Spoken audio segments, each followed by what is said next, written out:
창조스토리 2권의 25장 천지공간에 당신의 군대를 창조하시다.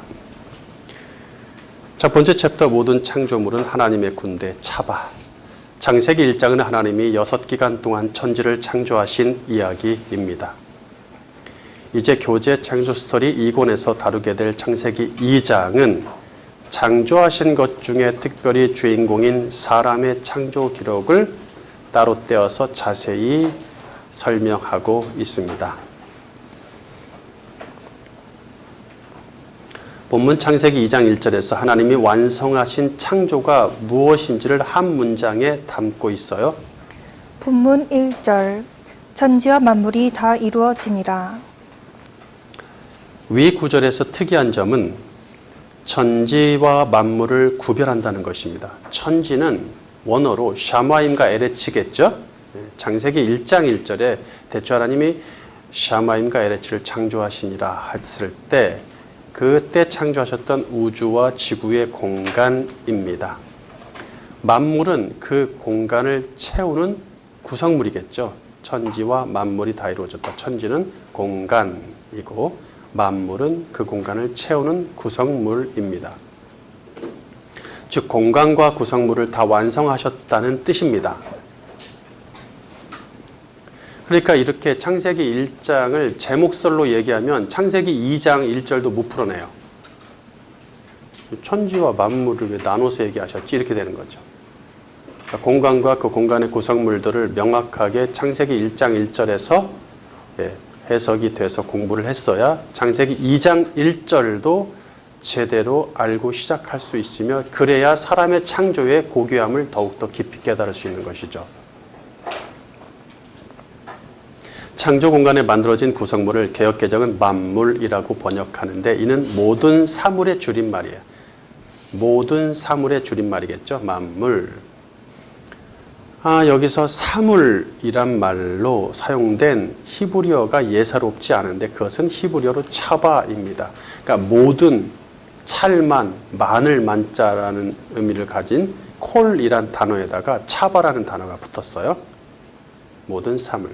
차바는 동사로 사용될 때 전쟁을 수행하다, 군복무하다란 뜻이고 명사로 사용될 땐 전쟁, 군대, 부대란 뜻입니다. 군대와 부대 차이가 약간의 차이를 두시는 게 저 남자들이 이해하시겠지만 군대는 좀 넓은 의미죠. 부대는 거기에 속한 그룹들의 군인들의 모임이겠죠. 이는 군사용어, 전쟁 용어로서 군사용어 또는 전쟁 용어, 군사용어라고 얘기를 할게요. 하나님은 당신이 창조해 놓으신 온 세상의 피조물을 당신의 군대로 보신다는 뜻입니다. 군대는 전쟁을 위해 존재하기 때문에 하나님의 피조물들은 전쟁을 위해 조성된 군대입니다. 아이고, 세상 만물을 창조하시고 나서 전쟁을 치를 군인들을 만드셨단 말이야? 우리 전쟁을 좋아하신대? 이렇게 부정적으로 보실 수도 있겠지만 근데 그게 맞는 얘기예요. 그러니까 창조 때부터 이미 전쟁은 예상되어 있는 상태죠. 우연은 없습니다. 하나님의 손바닥 안에서 진행되는 것입니다. 그렇다면 하나님은 왜 당신의 창조물을 군대라고 생각하실까요? 그 이유가 무엇인지 알기 위해서 구약 성경에서 차바라는 단어가 어떻게 사용되는지 살펴보겠습니다. 그러니까 단순히 사물, 만물을 창조하셨다 이러면은 별 의미가 없어서 그냥 지나갑니다. 성경 전체에 흐르는 이 맥을 짚을 수가 없어요. 이 한 절을 가지고. 그러나 이거를 원어 그대로 우리가 이해를 한다면 성경 전체에 앞으로 있을 인류의 역사의 흐름을 우리가 읽을 수 있는 것이죠. 1. 차바, 군대, 부대, 전쟁, 명사로 쓰이는 경우죠. 주로 차바는 실제로 조직을 갖춘 군대나 그들 속에 있는 각각의 부대나 그들의 전쟁에 사용됩니다. 개역개정은 주로 싸움이라고 번역을 많이 하는데 그래서 전쟁이 더 낫습니다. 바른 성경을 제가 많이 가지고 있어요. 먼저 군인의 무리인 군대란 말로 사용된 경우, 이게 좀 넓은 의미겠죠. 창세기 21장 22절. 그때 아비멜렉과 그 군대 장관 비골이 아브라함에게 말하여 이르되 내가 무슨 일을 하든지 하나님이 너와 함께 계시도다. 민수기 2장 9절. 유다 진영에 속한 군대로 계수된 군인의 총계는 18만 6,400명이라. 그들은 제1대로 행진할지니라. 여호수아 5장 15절. 여호와의 군대 대장이 여호수아에게 이르되 내 발에서 신을 벗으라. 내가 선 곳은 거룩하니라 하니 여호수아가 그대로 행하니라. 사사기 4장 2절. 여호와께서 하솔에게 통치하는 가나안 왕 야빈의 손에 그들을 파셨으니 그의 군대 장관은 하로셋 학고임에 거주하는 시스라요. 역대하 26장 14절. 우시아가 그의 온 군대를 위하여 방패와 창과 투구와 갑옷과 활과 물맷돌을 준비하고. 열왕기상 22장 19절. 미가야가 말을 계속하였다. 그러므로 이제는 주님의 말씀을 들으십시오. 내가 보니 주님께서 보좌에 앉으시고 그 좌우 옆에는 하늘의 모든 군대가 둘러서 있는데. 네. 오늘 성경 구절이 매우 많습니다. 사랑이가 수고를 많이 해 주시겠네요. 다음은 차바가 각 군대의 부대, 군인의 물, 이것도 군인의 무리입니다. 군인의 무리, 각 군대 안에 있는 군인의 무리인 부대로 사용된 경우입니다. 민수기 1장 3절 바른 성경. 너는 아론과 함께 이스라엘 중에 20세 이상으로 전쟁에 나갈 수 있는 모든 자를 그들의 부대별로 세어서. 민수기 2장 3절 바른 성경. 해 돋는 동쪽에 진을 칠 자는 그 부대별로 유다의 진영 깃발에 속한 자들이며 유다 자손의 지도자는 암미나답의 아들 나손이고. 민수기 10장 14절 바른 성경. 선두로 유다 자손 진영이 길을 앞세우고 부대별로 출발하였으니 암미나답의 아들 나손이 그의 부대를 통솔하였고. 네. 그러니까 지금 이스라엘 전체로 놓고 봤을 때는 군대. 자, 맨 위에 줄에 차바는 실제로 조직을 갖춘 군대나 그들의 부대나 그들의 전쟁에 사용됩니다. 먼저 넓은 의미의 군대란 말로 사용된 경우입니다로 바꿔주세요.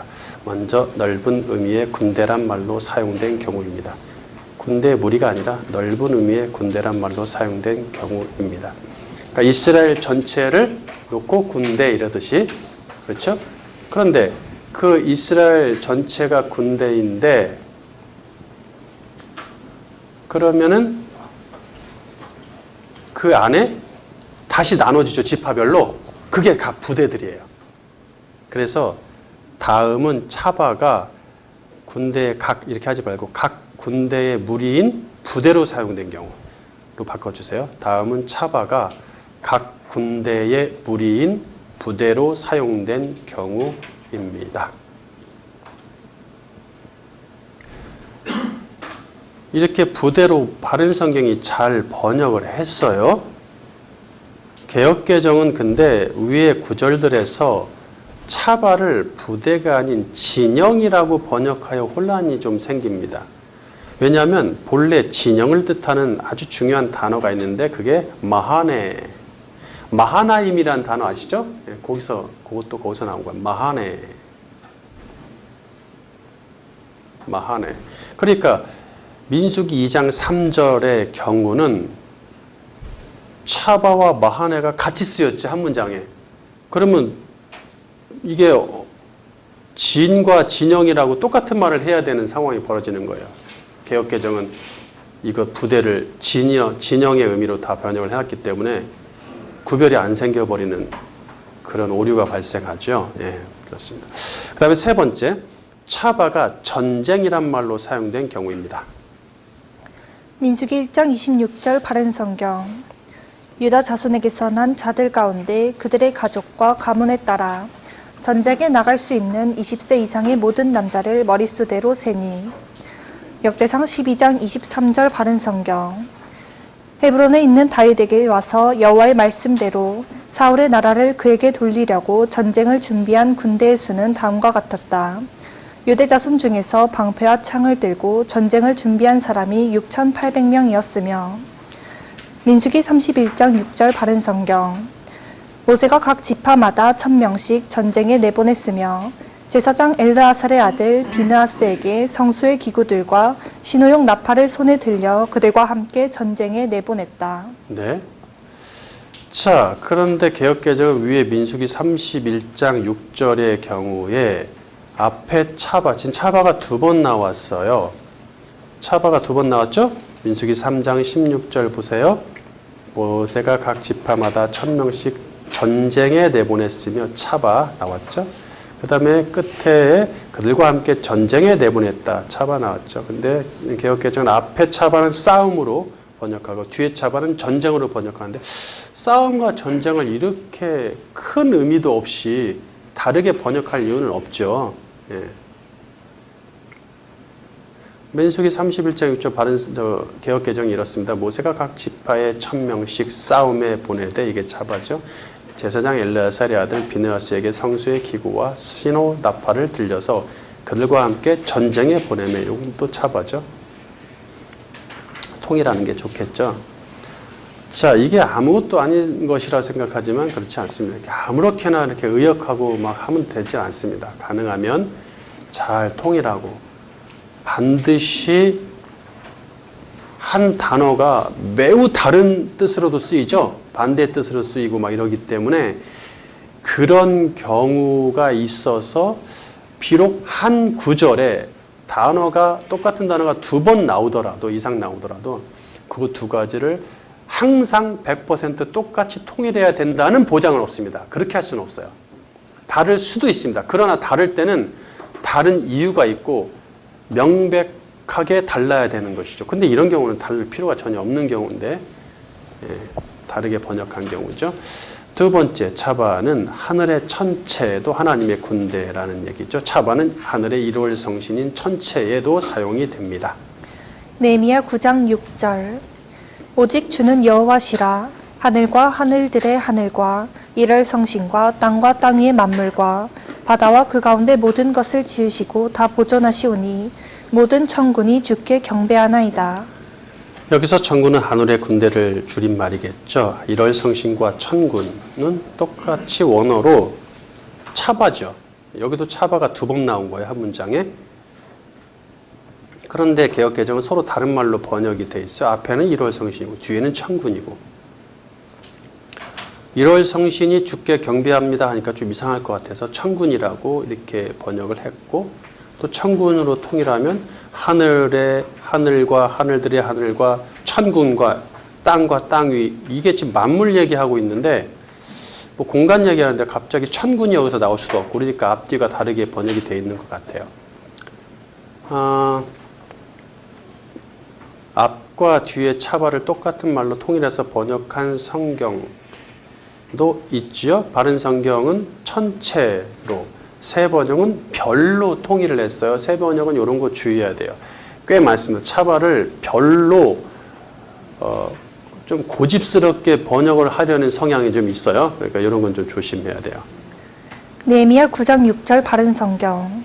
오직 주님은 여호와시며 하늘과 하늘들의 하늘과 하늘의 모든 천체들과 땅과 땅 위에 있는 모든 것과 바다와 바다 안에 있는 모든 것을 지으시고 또 주께서 그 모든 것을 보존하시니 하늘의 천체가 주께 경배합니다. 네.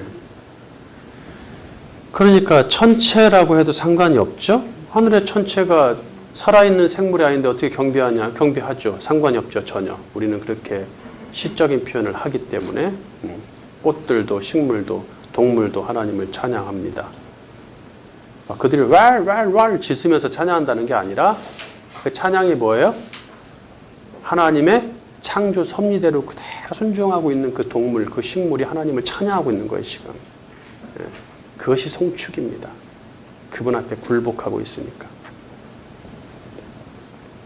권위 있는 영어 성경들처럼 군대로 통일해서 번역하는 것이 좋겠죠? 예,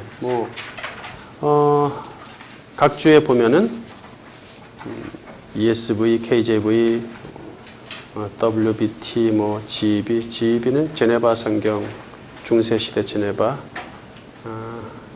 웹스터 바이블이고 WBT, ASV, RSV 이렇게 JPS 이런 것들은 호스트로 통일을 하고 있어요. 그 다음에 또 다른 성경들은 아미, 아예 아미 군대라고 그렇게 번역을 하고 있습니다. 왜 이렇게 목사님 군대에 목숨을 거십니까? 목숨을 걸어야 돼요.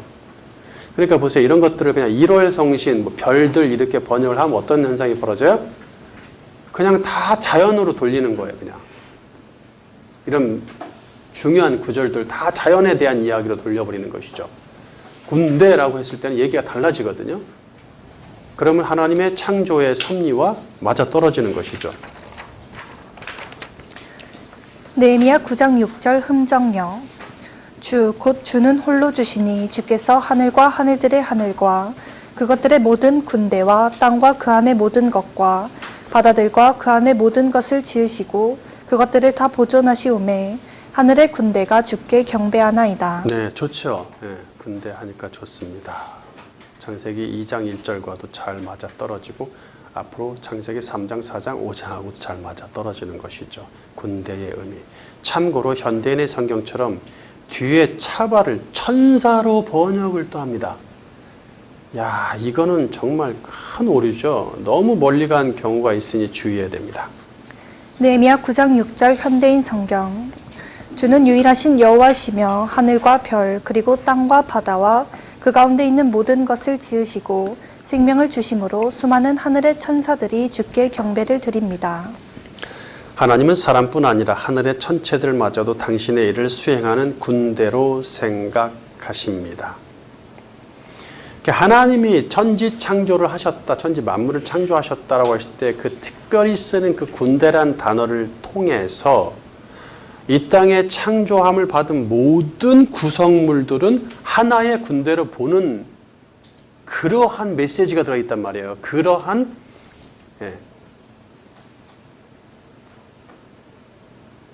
사상, 그런 사상이 중요하다는 얘기죠.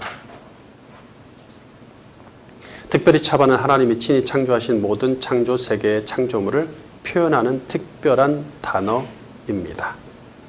사실 하늘의 천체와 동식물과 사람과 심지어 천사까지도 하나님의 창조물입니다. 따라서 차바라는 단어가 나오면 이 중에 어떤 말을 채택할지 신중하게 따져야 되겠죠. 그냥 다 싸잡아서 차바라고 하실 수도 있지만 요 중에서 특별히 뭐 자연에게 또는 하늘의 천사들에게 또는 사람에게 또는 하늘의 천체 별들 해달별에게 이렇게 따로따로 얘기하실 때도 차바지만 다 함께 얘기할 때도 차바라는 얘기예요. 쉽지 않습니다. 두 번째 챕터 택한 이스라엘을 여호와의 군대로 부르시다. 이처럼 차바는 하나님이 창조하신 모든 피조물인 사람과 자연에게 적용됩니다. 차바가 하나님의 모든 피조물이란 의미로 사용될 때는 만물, 만상이라고 번역하기보다는 모든 군대라고 번역해야 합니다. 본문을 히브리어대로 직역하면 다음과 같습니다. 창세기 2장 1절 재번역 하늘들과 땅과 그것들의 모든 군대가 완성되었다. 네. 흠정역을 비롯한 영어 성경도 군대로 잘 번역을 하고 있죠. 흠정역 이같이 하늘들과 땅과 그것들의 모든 군대가 완성되니라. 네, 그 각주 2번에 밑에 보시면 킹 제임스 호스트로 번역을 하고 있죠. 그 다음에 NASB, 뉴 아메리칸 스탠다드 버전입니다. 바이블. 이거는 호스트로 또 번역하고 있고, SLT 스미스 직역 성경이죠. 이것은 아예 아미 군대로 통일을 하고 있죠. 네, 군대로 번역을 하고 있습니다. 하나님은 창조를 완수하신 후 우주와 지구 공간에 있는 모든 구성물이 당신의 군대임을 지금 명백히 선포하십니다. 그리고 시작하는 거예요. 인간 이야기를.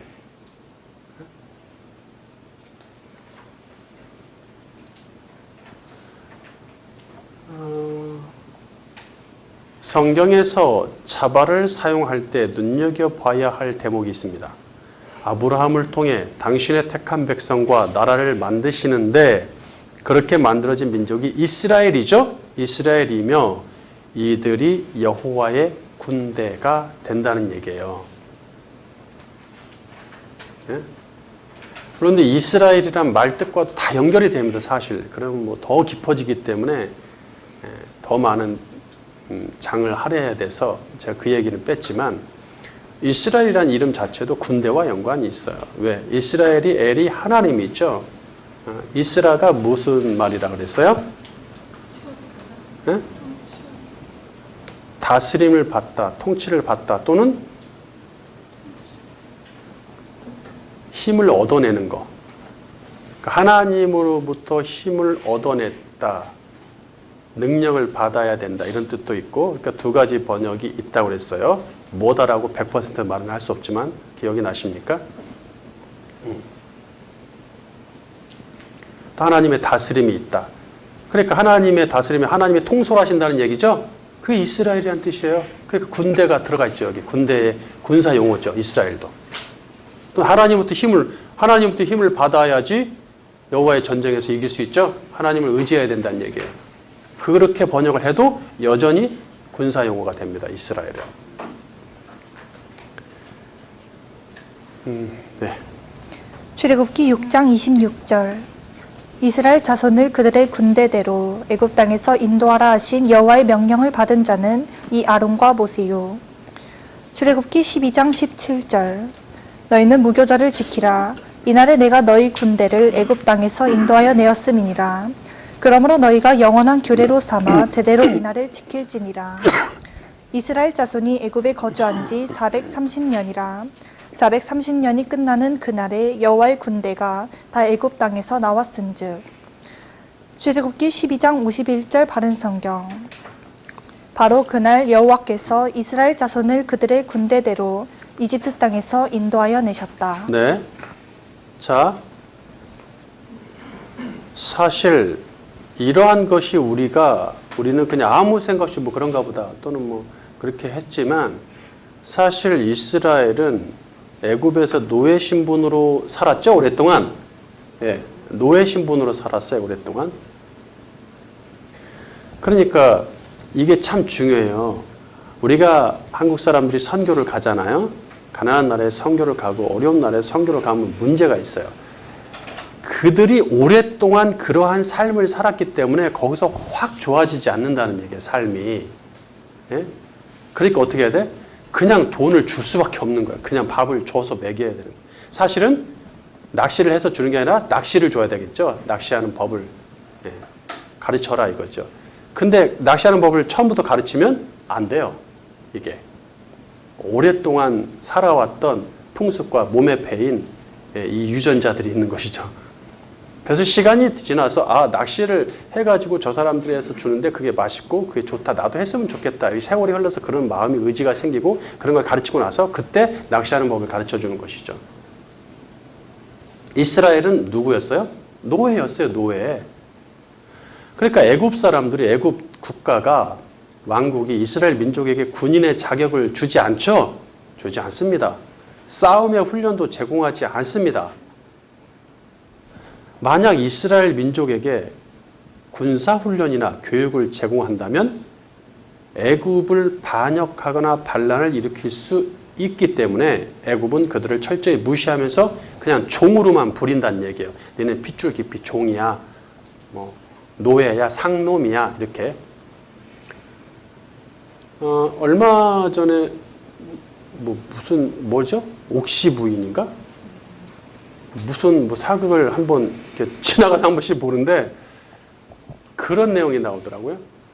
그러니까 노비들이 자기를 보호하려고 조선시대에 조선시대인가요? 맞나요? 자기를 보호하려고 지하 같은 데서 숨어서 건물 막 깊숙이 숨어서 땅굴을 파고 거기다 자기들 진지를 만들어 놓고 거기서 그냥 이 무술을 배우는 거예요. 연마하는 거예요. 자기들을 보호하려고. 하도 그 노비의 생명을 물건 다루듯이 하니까 노비는 그냥 죽일 수 있었어요. 뭐 너 왜 죽였어? 양반이 너 양반인데 너 왜 죽였어요? 재판도 필요 없이 그냥 죽일 수 있었어요. 그 정도로 노비가 천대받을 때인데 그러니까 자기들을 보호하려고 뭐 하냐면 군사훈련 같이 이렇게 무술을 연마한단 말이죠. 근데 나라에서 못하게 돼 있어요. 노비, 특히 노비가 군사훈련 또는 뭐 무술을 연습하고 가르친다? 그럼 그냥 반역이 됩니다. 반역으로 치부되는 거죠. 왜냐하면 그들이 힘을 기르는 것을 그래 니네 스스로 호신용으로 하지라고 이해해서 허락을 하기 시작하면 어떻게 돼요? 그들이 그러한 힘을 가지고 군사력을 가지게 되면 자기들을 억누르는 양반들, 신하들 이런 기득권 세력들한테 언제든지 덤빌 수 있는 것이죠. 그러니까 아예 그냥 반역으로 뿌리채 뽑아버리는 것이죠. 전혀 그러한 것들을 못하도록. 그거와 마찬가지예요. 이게 바로 노비였어요. 한마디로 이스라엘은. 그런데도 하나님은 이스라엘을 군대라 칭하신단 말이죠. 군대라 칭하신다. 이야, 이게 뭐지? 전혀 군대에 느낌이 하나도 없는데 군대라고 칭하시면서 그들에게 철저한 군인 정신을 심어 주시기 시작합니다. 그들이 출애굽해서 가나안을 향해 갈 때 평민인 그들을 처음부터, 사실 평민도 아니라 노예죠. 처음부터 군사 조직으로 편성하여 진영을 형성하고 진군하게 하십니다. 그러니까 바로가 그 난리를 치는 이유가 충분히 이해가 되는 거예요. 노비들이 무슨 자기들이 뭘 하겠다고, 이거는 반란이죠. 어떻게 반란을 그냥 둘 수 있습니까? 중앙엔, 군대 전체 중앙엔 법궤와 성막을 둘러 레위지파가 진을 치죠. 레위지파 진영이 중간에 있습니다. 그리고 그 주변으로 12지파가 동서남북, 동의 세 지파, 세 지파, 남세 지파, 북세 지파, 동서안압 이런 식으로 외웠었는데, 그 전에 동쪽에는 서에무베, 서쪽에는 에브라임, 므낫세, 베냐민 이런 식으로 다 이렇게 배치를 다 해놨어요. 유다 지파는 어디에 있죠? 그래도 그 정도는 아셔야지. 남느시갓, 루벤, 시몬, 갓 지파인데 남느시갓. 동육 이스, 동쪽에 유다 지파가 있죠. 이사갈, 스불론.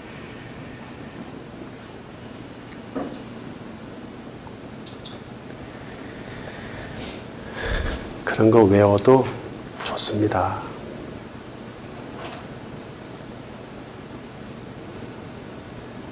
그렇게 12지파가 3개의 지파씩 나눠서 동서남북으로 둘러 진을 치게 하시죠. 민수기 1장 50절 바른 성경. 너는 레위인들에게 증거의 성막과 그 모든 기구와 그 모든 부속품들을 관리하게 하여 성막과 그 모든 기구들을 운반하고 돌보게 하며 성막 주위에 진을 치게 하고. 민수기 2장 1절 바른 성경. 여호와께서 모세와 아론에게 말씀하셨다. 이스라엘 자손들은 각각 자기 가문을 상징하는 깃발 옆에 진을 치되 곧 회막을 향하여 그 둘레에 진을 쳐라. 해돋는 동쪽에 진을 칠 자는 그 부대별로 유다의 진영 깃발에 속한 자들이며 유다 자손의 지도자는 암미나답의 아들 나손이고 그의 계수된 군인은 74,600명이다. 네, 아까 제가 얘기 안 한 거 북쪽 얘기야. 북단 안압. 여기 학생들 적는 것 같아서 북단 안압. 북쪽은 단 지파, 아셀 지파, 납달리 지파 이렇게 되는 거죠. 실제로 가나안으로 가는 길은 전쟁의 연속이죠. 이스라엘의 광야 여정은 곧 성도의 인생 여정을 의미하고 인생 여정은 곧 전쟁과도 같다는 뜻입니다. 이 전쟁을 위해선 군인으로 무장되어야 합니다. 특별히 레위인의 직무는 군인으로 입대해서 완수해야 하는 군복무와 같습니다. 민수기 8장 24절. 레위인은 이같이 할지니 곧 25세 이상으로는 회막에 들어가서 복무하고 봉사할 것이요. 그러니까 레위인을 얘기할 때 회막에 들어가서 일하고 봉사해라. 이래도 돼요. 그냥 거기에 관련된 단어들이 다른 거 많습니다. 일하다, 아사부터 시작해서 많아요. 근데 이게 차벌하는 단어를 쓰고 있단 말이에요. 일부러. 그것을 군사 용어를 쓰시는데 군사 용어를 슬며시 가릴 필요가 없다는 얘기죠.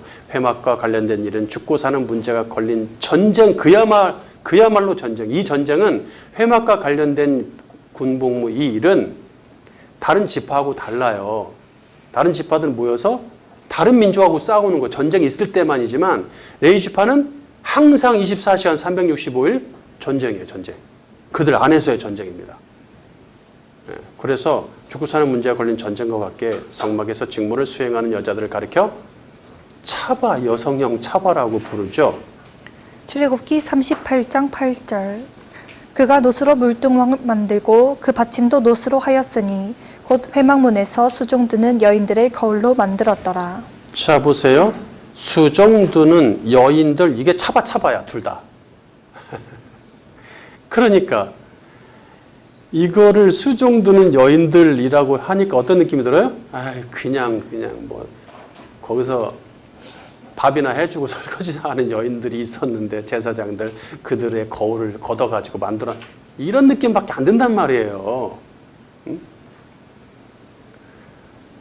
직역하면 어떻게 되는 거예요? 앞에는 동사, 뒤에는 명사가 되죠. 차바가 동사, 명사로 다 쓰이니까 복무하는 여군들이 됩니다. 얼마나 좋아요. 응? 하나님의 회막과 관련된 일을 하는 여인들을 곧 군 복무하는 여군들로 보십니다. 이처럼 인생은 마치 전쟁을 치러야 하는 고된 군 복무와도 같습니다. 그래서 차바는 인생살이의 노역이라고 사용되기도 하죠. 욥기 7장 1절. 이 땅에 사는 인생에게 힘든 노동이 있지 아니하겠느냐. 그의 날이 품꾼의 날과 같지 아니하겠느냐. 욥기 7장 1절 개역 한글. 세상에 있는 인생에게 전쟁이 있지 아니하냐.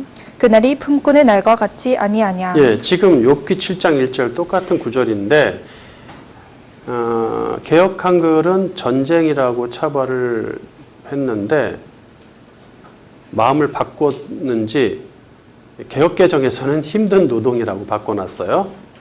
계속. 이사야 40장 2절. 너희는 예루살렘의 마음에 닿도록 말하며 그것에게 외치라. 그 노역의 때가 끝났고 그 죄악이 사함을 받았느니라. 그의 모든 죄로 말미암아 여호와의 손에서 벌을 배나 받았느니라 할지니라 하시니라. 이사야 40장 2절 세번역. 예루살렘 주민을 격려하고 그들에게 일러주어라. 이제 복역 기간이 끝나고 죄에 대한 형벌도 다 받고 지은 죄에 비하여 갑절의 벌을 주님에게서 받았다고 외쳐라. 네, 복역 기간도 나쁘진 않네요. 네, 어쨌든 인생의 노역, 인생살이 자체가 차바다 이런 얘기겠죠. 전쟁을 치르는 거니까.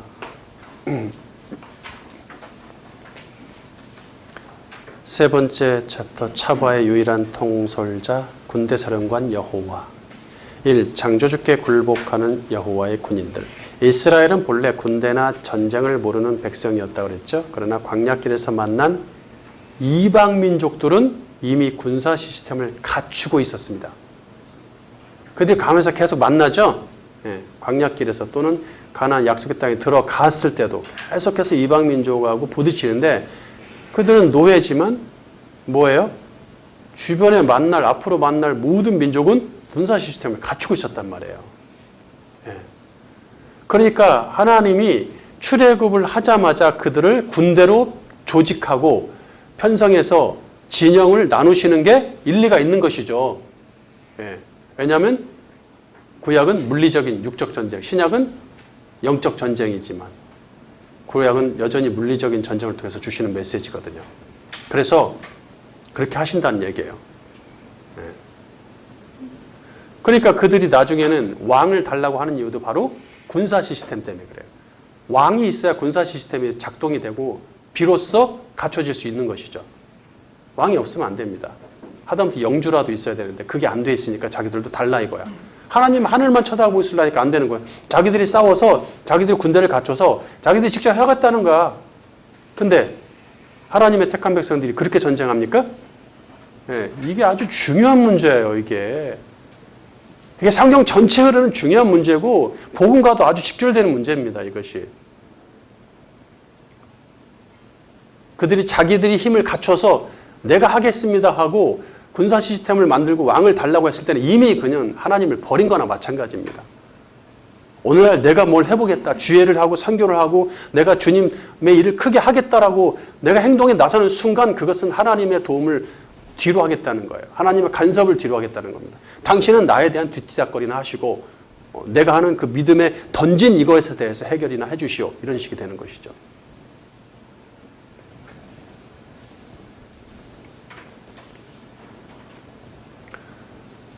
그들은 광야길이나 약속의 땅에서 치르는 전쟁들을 이길 힘이 없기에 하나님이 직접 싸우십니다. 그래서 구약의 전쟁들은 여호와 하나님께서 총사령관이 되어서 하늘의 천군 천사와 함께 싸우신 여호와의 전쟁입니다. 시편 44편 3절.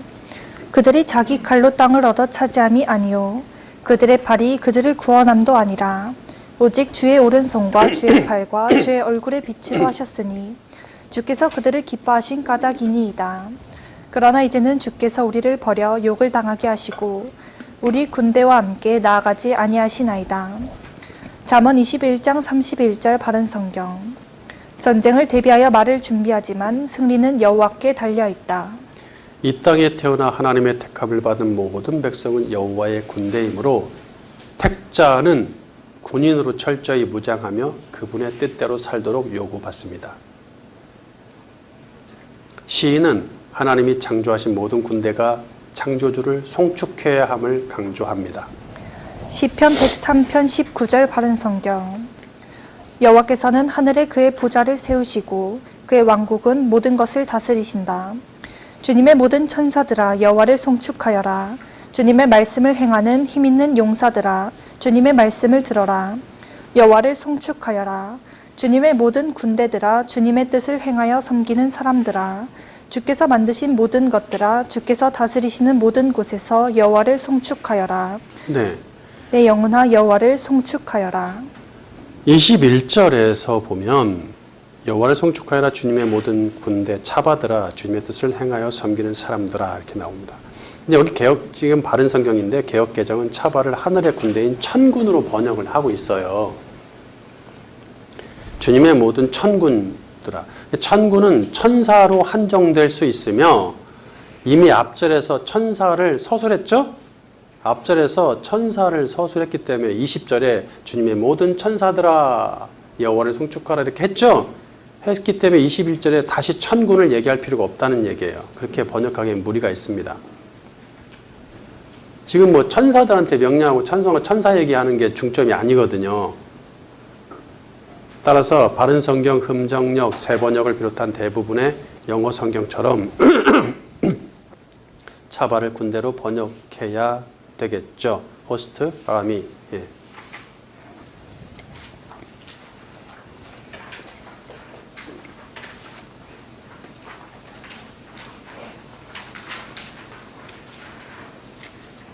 바른 성경 주님의 모든 군대들아 주님의 뜻을 행하며 섬기는 사람들아 흠정역 그분의 모든 군대들아 그분께서 기뻐하신 일을 행하는 그분의 섬기는 자들아 이런 식으로 되고 세번역 주님의 모든 군대들아 영어 성경들은 뭐 대부분 군대로 번역을 하고 있고요. 이게 뭐냐면 왜 그러냐면요. 이 전체 문맥이 그래요. 지금 시편 103편 19절에서 22절에 쭉 문맥을 보면 시인은 지금 처음에 먼저 하늘의 천사로 시작을 해서 그 다음에 이 땅의 택자인 군대들을 지나서 마지막에 자기 자신까지 오고 있어요. 하늘의 천사부터 쭉 해서 이 땅에 창조하신 택자들, 군대들부터 자기까지 오는 것이죠. 그러면서 이 모든 것들이 여호와를 송축해야만 한다. 이런 얘기를 하는 거거든요.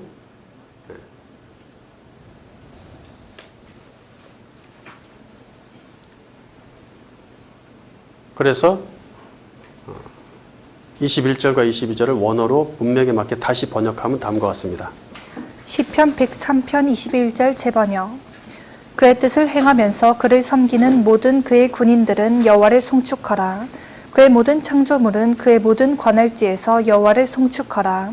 내 영혼아 여호와를 송축하라. 네. 그러니까 차바가 복수로 쓰일 때 군대들이라고 해도 되지만 군인들이라고 해도 큰 문제가 없습니다. 오히려 더 좀 가까이 다가오죠. 내가 군인이다. 전체를 군대로 싸잡아서 얘기하는 것도 필요하겠지만 내 하나를 얘기할 때 나의 군인이라는 의미도 중요합니다. 택자는 창조주 여호와 하나님의 뜻을 행하며 그분을 섬기는 그분의 군인들이에요.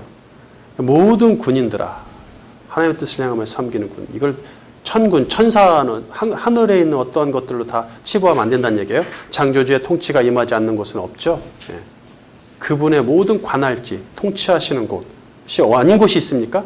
창조 공간인 우주와 지구가 여호와의 관할지며 여호와의 통솔지, 통솔 행정구역, 이 땅에 이 세상 우주 만물 공간에 아닌 곳이 있습니다. 있습니까? 하나님의 관할지가? 예. 그러니까 그 안에 있는 군대들은 다 누구 거야? 하나님의 것이죠. 여기서 그 안에 속한 모든 차바들은 여호와를 송축해야만 하는, 송축하는 존재입니다. 여기서 송축하다는 원어로 바라크예요. 찬양, 송축, 찬송이라는 단어가 여러 개 있지만 송축하다, 바라크를 사용하고 있단 말이에요. 본래 바라크가 무슨 뜻이라 했어요? 무릎 꿇다라는 뜻이었어요. 본래. 그것은 굴복을 의미하죠. 하나님의 창조물은 그분 앞에 굴복하여 그 뜻에 순종하며 존재해야 하며 그럴 때 비로소 여호와의 군대가 됩니다.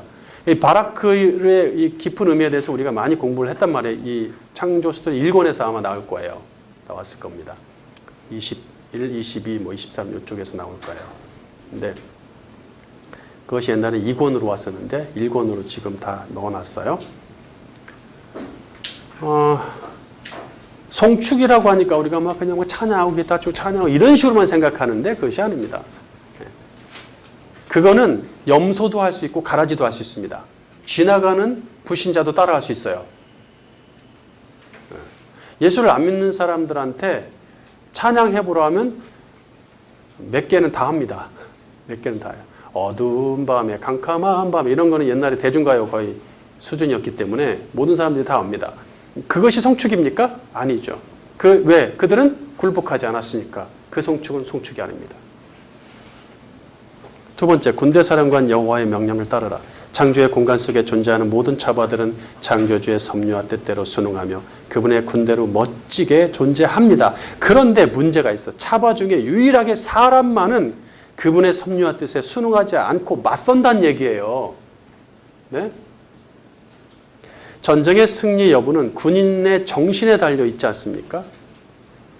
여호와의 군인들은 그분의 명령을 받으며 그 명령대로만 행하면 됩니다. 그만이에요, 그냥. 다른 게 필요 없어요. 군인이 통솔자의 명령이 자기 뜻에 맞지 않는다고 따지거나 따르지 않겠다는 것은 곧 반역이죠. 실전에서는 총살이죠. 네. 이스라엘 백성의 불순종과 반역은 멈추지 않기에 그러니까 이스라엘이 이 불순종을 단순히 뭐 이렇게 해라 저렇게 해라 율법의 안식일 지켜라 뭐 했더니 안 지켰다 이런 수준으로만 보면 안 된다는 얘기예요. 예? 군인이 사령관 앞에서 나 당신 명령 안 따르겠습니다. 빵! 그냥 사살입니다. 지금 그런 행위를 하고 있단 말이에요. 이스라엘의 이 불순종이 이스라엘 백성의 불순종과 반역은 멈추지 않기에 하나님이 온 우주의 창조자이며 그들은 하늘 아래 메뚜기에 불과함을 주지시킵니다. 하나님 모든 걸 다 창조, 그게 하나님의 군대였다. 근데 너희 하나를 따지면 메뚜기 같지 않냐? 미물에 불과하지 않냐? 그러나 나를 따르면 참된 군인이 되면 정말 존귀한 자가 되지 않겠느냐? 이사야 40장 12절 누가 손바닥으로 바닷물을 헤아렸으며 뼘으로 하늘을 쟀으며 땅의 티끌을 되에 담아 보았으며 접시 저울로 산들을 막대 저울로 작은 언덕들을 달아보았으랴. 너희가 알지 못하였느냐? 너희가 듣지 못하였느냐? 태초부터 너희에게 전하지 아니하였느냐? 땅의 기초가 창조될 때부터 너희가 깨닫지 못하였느냐? 그는 땅이 궁창에 앉으시나니 땅에 사는 사람들은 메뚜기 같으니라. 그가 하늘을 차일같이 펴셨으며 거주할 천막같이 치셨고 귀인들을 패하시며 세상의 사사들을 헛되게 하시나니 그들은 겨우 심기고 겨우 뿌려졌으며 그 줄기가 겨우 땅에 뿌리를 박자 곧 하나님이 입김을 부시니 그들은 말라 회오리 바람에 불려가는 초계 같도다. 거룩하신 이가 이르시되 그런즉 너희가 나를 누구에게 비교하여 나를 그와 동등하게 하겠느냐 하시니라. 너희는 눈을 높이 들어 누가 이 모든 것을 창조하였나 보라. 주께서는 수요대로 만상을 이끌어내시고 그들의 모든 이름을 부르시나니 그의 권세가 크고 그의 능력이 강함으로 하나도 빠짐이 없느니라. 예, 여기 26절에 보니까 마지막에 차바 나오죠. 만상이라고 했는데 좀 그렇게 하기보다 군대로 번역함이 더 좋겠죠. 흠정력이 잘한 것 같아요. 너희 눈을 들어 누가 이것들을 창조하였나 보라. 그분께서 수요대로 그것들의 군대를 이끌어내시고 자신의 크신 능력으로 그것들 모두를 이름대로 부르시나니 그분의 권능이 강함으로 하나도 빠지지 아니하느니라.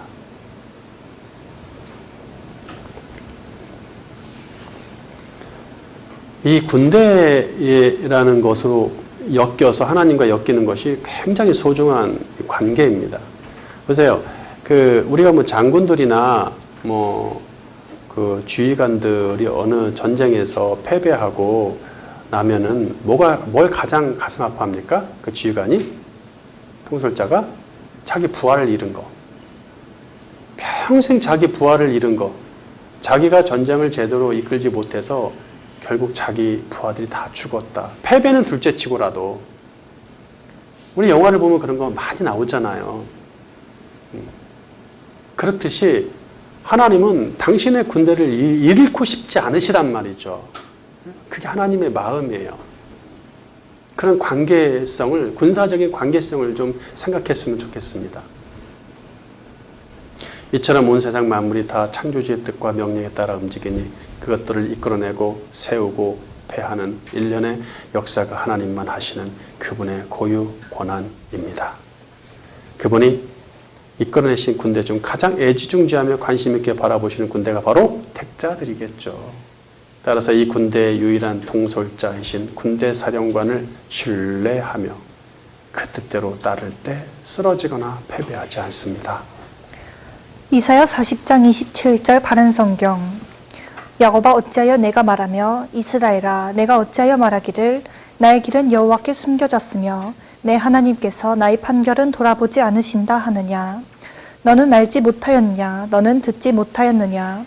여호와 영원하신 하나님 땅 끝까지 창조하신 분은 피곤치 아니하시며 지치지 아니하시며 이해심이 한이 없으시며 피곤한 자에게 힘을 주시며 무능한 자에게 능력을 더하시니 젊은이라도 피곤하고 지치며 청년이라도 넘어지며 자빠지나 오직 여호와를 바라는 자는 새 힘을 얻을 것이니 독수리처럼 날개치며 올라갈 것이고 다른 박질하여도 지치지 아니하겠고 걸어가도 피곤하지 않을 것이다. 네, 이것을 단순히 체력을 주신다 이런 식으로 해석을 하지 마시고 지금 앞에서 무슨 얘기했어요? 이사야 40장 이야기가 뭡니까? 군대를 이끌어내셨다. 하나님 차바. 그러므로 군인들은 뭐가 있어요? 군인 정신이 철저히 무장되고 그들에게 힘이 있어야 되는 것이죠. 체력적인 힘도 중요하면 정신적인 힘이 매우 중요하잖아요. 군대에서 승리를 하기 위해서는. 그러니까 그런 모든 힘들이 그 전쟁에서 이길 수 있는 이런 힘들을 내가 줄 것이다 너희에게. 이런 깊은 메시지가 우리 이사야 40장 27절에서 31절까지 다 외우다시피 하는 요절과 같은 구절이잖아요. 근데 이것이 체력을 단순히 주겠다는 얘기가 아니라 먹고 살기 힘들지 너 체력 줄게. 보통 이런 식으로 많이 우리가 해석을 하고 지나가는데 그것이 아닙니다. 전쟁에서 군인에게 필요한 영육간의 힘을 주겠다는 얘기죠. 이사야는 하나님이 당신 뜻대로 온 세상 만물을 창조하시고 다스리고 운영하시는데 피조물들이 이것을 따지며 그 명령을 따르지 않음을 지적하고 있어요. 즉 이건 왜 만들었나? 저건 저렇게 하는 것보다 이렇게 하는 것이 더 낫지 않습니까? 라고 논쟁을 하려 듭니다. 이사야 45장 7절 바른 성경. 나는 빛도 지고 어둠도 창조하며 나는 평안도 만들고 환란도 창조하니 나는 여호와이다. 이 모든 일을 행하는 자이다. 하늘이여 위에서부터 내리어 구름에서 의가 비같이 내려라. 땅이여 열려서 구원의 열매를 맺고 의의 싹이 나게 하여라. 나 여호와가 그것을 창조하였다. 화 있을 것이다. 질그릇 중에 하나이면서 그 지으신 자와 논쟁하는 자여. 지능이 토기를 만드는 사람에게 내가 무엇을 만드느냐 하거나 내가 만든 것이 그에게 손이 없다 말할 수 있겠느냐. 아버지에게 당신은 무엇을 낳았습니까? 하고 어머니에게는 당신은 무엇을 낳으려고 진통하셨습니까? 라고 말하는 자에게 화 있을 것이다. 이스라엘의 거룩하신 자, 곧 이스라엘을 지으신 여호와께서 이같이 말씀하신다. 장래이들을 내게 물어라. 너희는 나의 자녀들과 나의 손으로 만든 것에 대하여 내게 부탁하여라. 내가 땅을 만들고 그 위에 사람을 창조하였다. 내가 내 손을 하늘에 펼쳤으며 그 모든 천체에 명령하였다. 네. 하늘의 군대를 창조하시고 하늘의 군대에게 명령하시는 분이라면 하늘의 천체 또는 하늘 그 모든 군대에 이렇게 번역하는 성경도 있죠. 그렇다면 땅의 군대는 당연히 그분의 명령을 받아야 되는 것이 당연하죠. 택자에게 일어나는 일이 비록 그거는 불합리하지 않습니까? 그거는 공의롭지 않습니다. 그렇게 생각되더라도 피조물은 창조자에게 따지며 논쟁할 수 없습니다. 그렇잖아요. 그래서 군사용어를 쓰시는 거예요. 군인과 지휘관의 관계예요. 하나님과 우리 관계가. 그냥 복종이잖아요. 명령에 불복하면 있을 수가 없습니다. 그것은.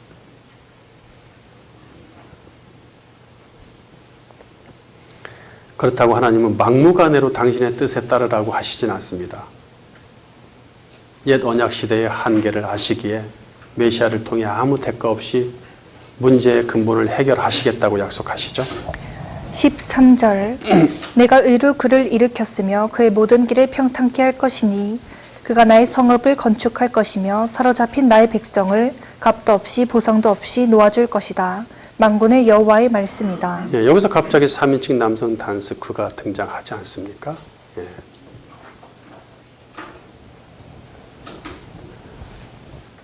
이스라엘이 끊임없는 명령 불복종, 사형죄에 해당하는 명령 불복종으로 계속 간단 말이에요. 군인들이.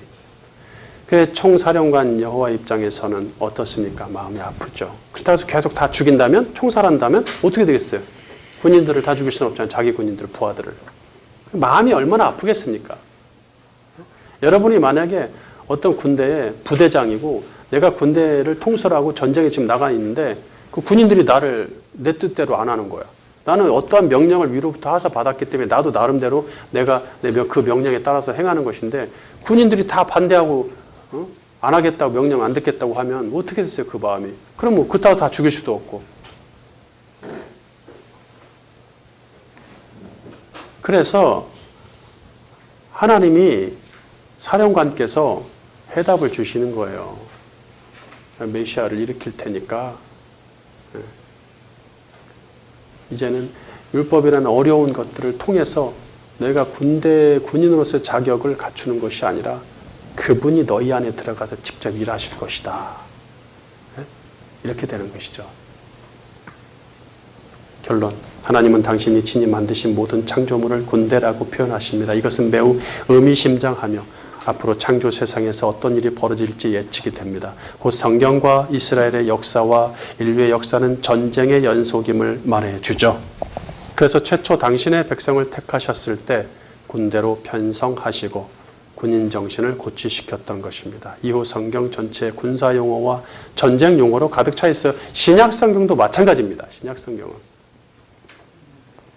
하나님의 택한 백성은 그분이 가장 아끼고 사랑하는 군인들, 여호와의 군대입니다. 택자는 하나님을 위해 하나님과 함께 싸우는 군인입니다. 군대는 통솔권을 가진 단 한 사람, 군대 사령관의 명령을 따르게 되어 있습니다. 하나님이 만드신 모든 창조물은 사령관이신 하나님의 명령을 따르고 그분의 뜻대로 순종합니다. 그분의 뜻이 무엇인지 부지런히 성경을 살펴 연구하고 배워야 되겠죠. 그 명령이 성경에 다 써 있어요. 군인이 통솔자의 명령을 제대로 인지한다는 게 얼마나 중요합니까? 그분의 뜻이 무엇인지 부지런히 성경을 살펴 연구하고 배워야 됩니다. 성경에 사령관의 뜻과 명령이 들어있기 때문입니다. 하나님이 우리 당신의 군사로 창조하셨기 때문에 항상 전쟁에 나설 준비가 되어 있어야 합니다. 그리스도의 공동체는 하나님의 군대가 주둔하는 각각의 부대입니다. 차바. 전체는 하나님의 군대, 넓은 의미로. 각각의 교회, 그리스도의 공동체는 다 부대들이에요. 공동체에 세우신 지도자는 하나님의 뜻을 전달하며 지체들이 전쟁을 잘 치르도록 돕는 그 부대의 지휘관이겠죠. 부대 지휘관과 부대원들은 그리스도로 하나가 될 때 승리를 맛볼 수 있습니다. 이스라엘의 일이 일하는 거, 이스라엘을 데리고 가나안 땅에 들어가고 이 모든 과정들을 잘 보면요. 10부장, 20부장, 50부장 뭐 이렇게 다 나눠지죠. 나눠가지고 전부 다 이렇게 중간 지휘자들이 있단 말이에요. 그렇게 갖춰져 있어요. 그게 오늘날 그리스도 공동체의 모형이 되는 것이죠. 옛 시대에 이스라엘은 전쟁에 패배했지만 그 시행착오가 새 시대를 사는 우리에게 그리스도라는 승리의 단서를 제공했습니다. 그들이 전쟁에 실패한 것이 그들은 불행이지만 우리에게는 행운이죠. 그렇죠? 그래서 우리가 이스라엘의 빚진 자들이라고 얘기하시잖아요. 유대한테 빚진 자들이다. 그들의 시행착오가 우리에게는 플러스가 돼서 그리스도라는 승리의 단서를 제공할 수밖에 없었던 것이죠. 이제는 예수 그리스도가 우리 안에 들어와 계셔서 우리와 함께 전쟁을 치르십니다. 우리에게 허락하신 모든 전쟁은 우리를 치시고 지치고 쓰러뜨리고 망하게 하려는 것이 아닙니다. 내 육적인 뜻대로 살면 전쟁에서 패한다는 얘기예요. 내 안에 계신 그리스도의 뜻대로 살면 승리한다는 얘기죠. 전체적으로 하나님이 세상 만물을 창조하시고 군대라고 칭하시고 당시에 택한 백성을 만드시더니 그들을 군대로 편성하시고 군대 정신을 계속 고취시킨단 말이에요. 그렇게 당신과 백성을 군인과 통솔관, 사령관의 관계로 이끌어 가시고 가르치시는 이유가 있다는 얘기죠. 예. 그건 뭐예요? 군인은 뭐예요? 통솔자의 명령만 바라보면 되는 것입니다. 하라는 대로 하는 거예요. 각계 전투가 아니에요. 그것이 중요합니다. 에베소서 3장 16절 바른 성경. 그분께서 너희에게 그분의 영광의 풍성함을 따라 그분의 영으로 말미암아 속사람을 능력으로 강건하게 하시고 믿음으로 말미암아 그리스도께서 너희의 마음속에 계시게 하시고 너희가 사랑 가운데 뿌리를 받고 터가 굳어져 모든 성도와 함께 그리스도의 사랑의 넓이와 길이와 높이와 깊이가 어떠한지 깨닫고 지식을 초월한 그리스도의 사랑을 알아 하나님의 모든 충만하심으로 충만하게 하시기를 빈다. 우리 가운데 역사하시는 능력을 따라 우리가 구하고 생각하는 모든 것보다 훨씬 더 넘치도록 능히 하실 수 있는 분께 교회 안에서와 그리스도 예수님 안에서 영광이 모든 세대에 영원 무궁히 있을지어다. 아멘. 네. 그분께서 너희에게 그분의 영광의 풍성함을 따라 그분의 영으로 말미암아 속사람을 능력으로 강건하게 하신다. 그분의 영, 그 성령, 그게 곧 그리스도의 영이시죠. 믿음으로 말미암아 그리스도께서 너희의 마음속에 계신다, 살고 계신다. 그렇게 하신다고 약속하셨죠? 구약에서 네, 그렇게 하시고 내 영을 너희에게 부어주리라. 너희 안에 들어가 있겠다. 성소가 너희 속에 있을 것이다. 아예 이렇게 얘기하셨잖아요. 그러면서 우리는 어떻게 되는 거예요? 그분의 군대가 돼서 거룩한 군대, 성도가 되어서 그리스도에 대한 넓은, 깊은, 높은 그 지식을 습득하는 것이죠. 그러면 거기에 명령이 다 나옵니다. 사령관의 뜻과 명령이 그 속에 다 들어있습니다. 그래서 우리는 그분의 능력을 받아서 그분과 함께 싸우는 것입니다. 우리의 욕구, 나의 속에서 일어나는 이 욕구들 때문에 우리가 명령에 순종하지 못하는 것입니다. 그분의 뜻을 발견하지 못하는 것이에요. 내가 하겠다고 할 때 그분은 있을 자리가 없는 것입니다. 멋진 하나님의 군대로서 예수 그리스도를 따라 모든 전쟁에서 승리하시기를 주님의 이름으로 축원합니다.